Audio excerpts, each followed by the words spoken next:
Something smooth yet sinister, coming through to diminish you. And this here's the finisher. Check it out. What is going on? It's your boy Trey coming back at your screen by means of the World Wide Web.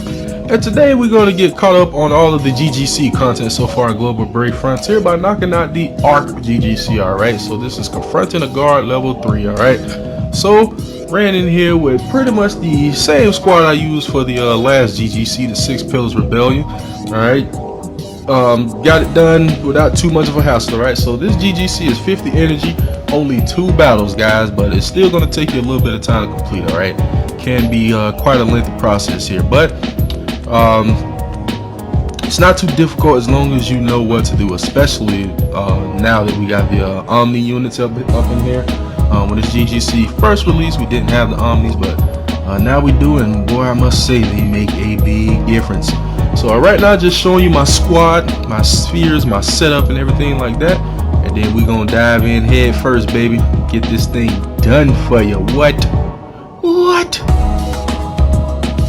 All right, so battle number 1, guys. You fighting ARC and his entire army out here, okay?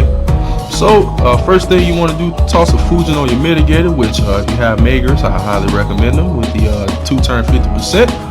Go ahead and use Magers, and then you're gonna use a mitigation, of course, and he's gonna boost defense and all that, and you'll be able to take care of yourself. They're fairly weak, guys. All right, there's a couple times throughout this first battle where they do kind of gang up quite nicely on you and hit you pretty hard, but not too often. All right.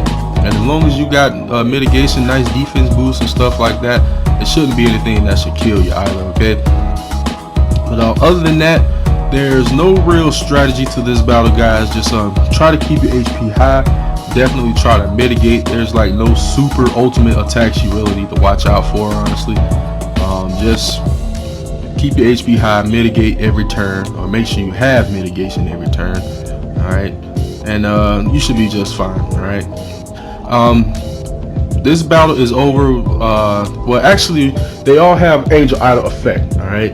Once you get ARC down to 50% HP, he's going to put the Angel Idol effect on them and heal them, all right? And then pretty much from there on out, the first battle is that's when it's pretty much going to really kick off. Knock them all out down to 0 HP, and this battle is complete, all right? Now, for the squad explanation, the reason I went with Gazia is mainly 10% mitigation, alright? The 35% boost to all parameters is also pretty decent, but it was mainly the 10% flat damage mitigation that I've used him for the leader skill, alright?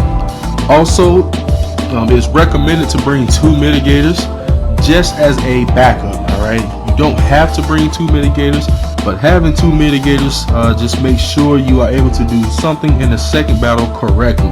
And I will break down what that is to you when we get to the second battle, okay? But Ghazi, of course, is a mitigator. He was my backup mitigator, just in case my Magers wasn't, going to be on point, which I shouldn't even doubt it, my boy, like that, but it is what it is. All right, we got the Azari friend. Shout out to my friend with the Azari. Azari also provides a flat 10% damage mitigation with his leader skill, okay? So it was beautiful stuff, guys. Excellent stuff indeed. It really got the job done with having that flat 20% mitigation, in addition to having 50% mitigation pretty much every turn, and another 10% mitigation when you guard, thanks to my boy Magris. So this squad very defensive, guys, and that's kind of what you need. You don't need a squad that's so much offensively strong. This GGC is more about staying alive, all right? And you'll learn that when we get to the second battle as to why. Next up is Alanon, alright? Alanon serves 2 purposes here. First, he paints the entire squad with all elements, of course, which helps. He also heals, along with my Kuyu. I had 2 units here that healed on BB, or on SBB rather. But Alanon also removes and negates status elements as long as you have his exclusive sphere, the Ridis staff, equipped, which I did have that equipped on my Alanon. So very handy to have that removal and negation of status elements on BB and SBB. Kept us from getting beat up, especially by shoot, I forget the name of the Thunder unit out there on the enemy side. I I always forget his freaking name. I can't believe it. But he can really mess you up with status ailments. I believe Tora is out there also. So yeah, you'll get messed up with some status ailments if you don't have that. So be sure to bring that. All right. My big homie Koolyu. The main reason we brought Koolyu is because I have my Koolyu set up to not only heal on BB and SBB, but to also give BB gauge when attacking. Right. That's pretty much important for anything like extraordinary raid battle, lengthy battle, stuff like that. All right. Magus, of course, for mitigation. All right. His guard mitigation also helps in his GGC. I will explain. Lastly, Sirius, mainly for his stat buffs. All right. Sirius buffs attack, defense, and recovery on his SBB and his UBB, which stacks with one another, as well as his UBB offers 75% mitigation for 3 turns. Very useful stuff. Now let's get into this second battle. As you saw here, as soon as the second battle began, you get roughed up a little bit. Not much you can do. There's nothing you can do about that. Actually, you're gonna have to just take that damage. Hopefully, you come into battle number 2 pretty much with high HP. Now, the way this battle is going to go, the goal of this battle, the first part of it anyway, is to try to get rid of Dion. Right? I wouldn't worry too much about Yura. He's pretty much just going to go away after a couple turns. Yura is pretty strong in this second battle, I will say, and the strongest part about him, ironically in my opinion, is his BB. His BB, I think it's called Vicious Revenant. That junk is dumb strong in this GGC. All right, but keep your HP high, mitigate, defense buff, stuff like that. You should be a-okay. What you want to do is try to get rid of Dion, though. He's the main one. Okay, you can't deal any real damage to Arc until Dion is gone. Reason why, as long as Dion is alive, Arc has pretty much 100% mitigation. You pretty much deal like 1-2 damage to him the entire time that Dion is alive. Right? So, first part of this battle, let's focus on getting rid of Dion. Wipe this guy out, and then we can move on to the second part of this battle. All right, you pretty much aren't gonna kill Yura. Like I said, he has an empty HP bar right now as we speak in this video, but he's still alive and able to attack. All right, so nothing you can really do about that. He will eventually disappear, but you see here, he's really strong. You see the damage he's doing? That's his BB, guys. Man, it's crazy. But he'll eventually disappear, and then it'll just be Arc and Dion. Wipe out Dion, and we'll get on to the next phase of this battle. Got a little damage reflect there, nothing to worry about though.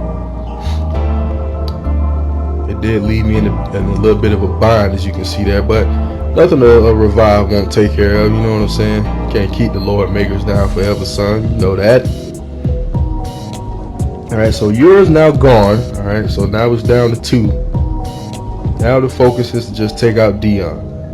Once we take out Dion, that mitigation buff will get removed from Arc, and you will be able to do some serious damage to this guy, as you'll notice here soon. Now, one thing you want to make sure you do, if you do bring my exact squad, make sure you use Alanon's BB at least once. All right, main reason why, he boosts max HP. All right, and it's going to last for the duration of this GGC dungeon, so make sure you use it at least once to give yourself that little extra boost. All right, so now as you see, when Dion dies, that mitigation comes off of Arc, and then he transforms up to his 7-star. Now, when Arc transforms to his 7-star, if at all possible, you want to try to have a 75% mitigation in effect by the time you wipe out Dion, because that attack he does right after he transforms is actually pretty powerful. I know it didn't look like much here, but it's because I was prepared. Right? I already had the 75% mitigation in effect. I was ready for it, basically. So have 75% mitigation in effect there. You'll pretty much eat that attack for breakfast, lunch, and dinner. And then you just gotta wait for his long attack animation every freaking turn he attacks. But as you see, he's not dealing much damage. My freaking squad is buffed up nicely, so excellent stuff. Sirius will be getting his Omni evolution soon. Pretty hyped about that.